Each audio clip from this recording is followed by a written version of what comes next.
बगरे खुशहाली देखा गी डूंगर मेड़ो पार और नवा बछर किसानी के आगे आगे अक्सी तिहार। नवा बछर किसानी के आगे आगे अक्सी तिहार।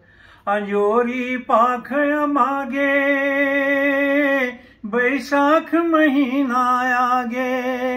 अंजोरी पाख मागे बैसाख महीना आगे। और तीज के दिन लेकर तियारी, तीज के दिन लेकर तियारी। अक्षय तृतीया मन भागे। होम धूप दूबी पानी नरियर के दरकार। और नवा बछर किसानी के आगे आगे अक्सी तिहार। नवा बछर किसानी के आगे आगे अक्सी तिहार।